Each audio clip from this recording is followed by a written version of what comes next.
السلام علیکم ورحمۃ اللہ وبرکاتہ۔ بسم اللہ الرحمن الرحیم۔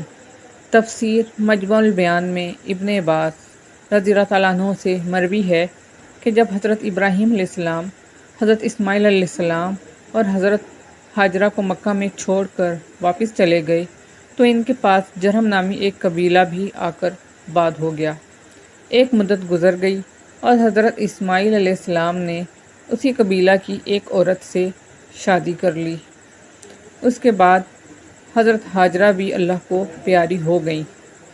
کافی مدت کے بعد جب حضرت ابراہیم علیہ السلام نے حضرت سارہ سے کہا کہ میں ہاجرہ کی خبر گیری کے لیے جانا چاہتا ہوں، تو حضرت سارہ نے اجازت دی اور یہ شرط رکھی کہ وہاں آپ اپنی سواری سے نہیں اتریں گے، یعنی فوراً واپس آ جائیں گے۔ پس آپ جب مکہ میں داخل ہوئے تو حضرت ہاجرہ کا انتقال ہو چکا تھا۔ پھر آپ جب حضرت اسماعیل علیہ السلام کے گھر پہنچے اور ان کی بیوی سے ان کا حال پوچھا تو اس نے کہا وہ بال بچوں کی خوراک کے لیے شکار کو گئے ہوئے ہیں۔ واضح رہے کہ مکہ کی زمین میں زراعت وغیرہ نہیں تھی اور حضرت اسماعیل علیہ السلام حرم سے باہر جا کر شکار پکڑ لاتے تھے۔ پس حضرت ابراہیم علیہ السلام نے حضرت اسماعیل علیہ السلام کی بیوی یعنی اپنی بہو سے کھانا طلب کیا تو اس نے کہا کہ نہ میرے پاس کھانا ہے اور نہ ہی کوئی دوسرا آدمی ہے کہ یہ انتظام کر سکے۔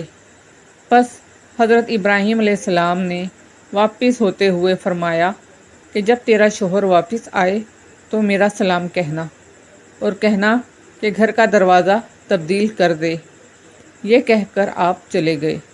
جب حضرت اسماعیل علیہ السلام واپس آئے تو انہوں نے اپنے باپ کی خوشبو معلوم کر کے زوجہ سے دریافت کیا تو اس نے حقارت آمیز لہجہ میں کہا کہ ہاں، فلاں فلاں صفت کا ایک بوڑھا آدمی آیا تھا۔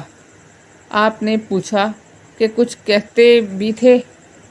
تو عورت نے جواب دیا کہ ہاں، وہ کہتے تھے کہ اپنے شوہر کو میرا سلام دے کر کہنا کہ وہ اپنے گھر کا دروازہ تبدیل کرے۔ پس حضرت اسماعیل علیہ السلام نے فوراً اس کو طلاق دے کر دوسری شادی کر لی۔ کچھ عرصہ کے بعد حضرت ابراہیم علیہ السلام نے اپنی زوجہ سارہ سے اسماعیل علیہ السلام کو ملنے کی خواہش ظاہر کی تو انہوں نے اجازت دی اور پھر وہی شرط لگائی کہ سواری سے آپ نہیں اتریں گے اور فوراً واپس آ جائیں گے۔ پس جب حضرت ابراہیم علیہ السلام حضرت اسماعیل علیہ السلام کے گھر پہنچے تو اس موجودہ بیوی سے ان کے شوہر کا حال پوچھا۔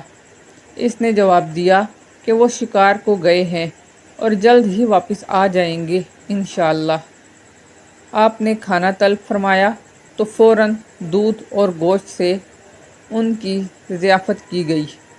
آپ نے برکت کی دعا فرمائی۔ پس فارغ ہو کر جب آپ نے واپس پلٹنے کا ارادہ فرمایا تو فرمایا کہ اپنے شوہر کو میرا سلام کہنا اور کہنا کہ اب تیرے گھر کا دروازہ ٹھیک ہے۔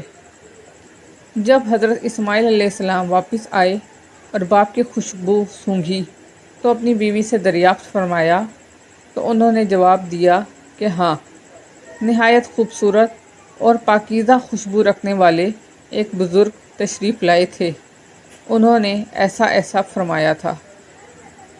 حضرت اسماعیل علیہ السلام نے فرمایا کہ وہ میرے والد حضرت ابراہیم علیہ السلام تھے۔